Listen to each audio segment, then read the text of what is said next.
I've been a diabetic now for 50 years and with a history of heart disease, and when I was 43 I had a quadruple bypass done.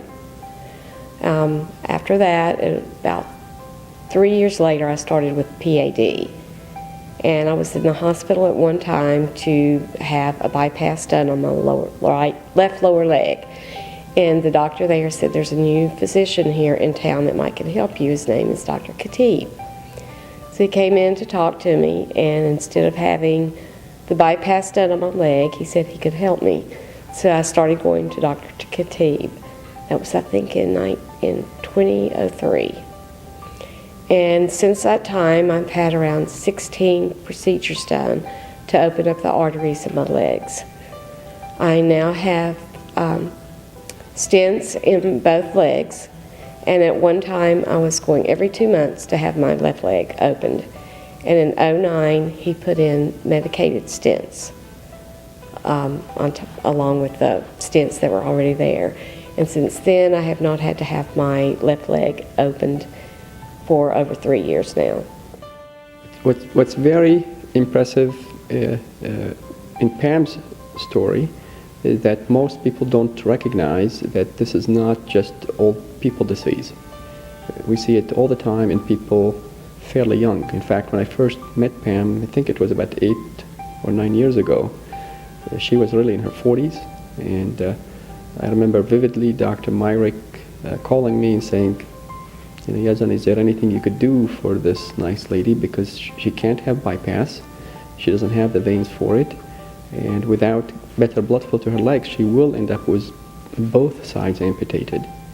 And so we talked to her at length. We told her that this then was relatively new technology, that there was no guarantees, but that I really firmly believe that we should do what we did, and indeed, in retrospect, I don't think she or me have any regrets. She had very good outcome.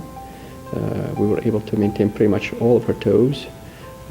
We were able to maintain her for the past 8 or 9 years as a functional, productive person to this community. She is a marvelous pediatrics nurse, and really that's extremely fulfilling. I'm still here because of Dr. Khatib. I firmly believe that. I'm 60 now, and I never thought I would make it to age 60, so I don't mind to tell my age. But he has gotten me this far, and I am still going. And I would have been a double amputee by now if I hadn't found Dr. Khatib, yes. She still bowls very competitively. I don't know if she told you that. I mean, in June she travels to bowl. She's partying. So very, very impressive, nice lady who put up a very long fight with a very vicious disease, but a disease nonetheless that, thank God, we were able to tame with the improvements in technology and our passion for treating this.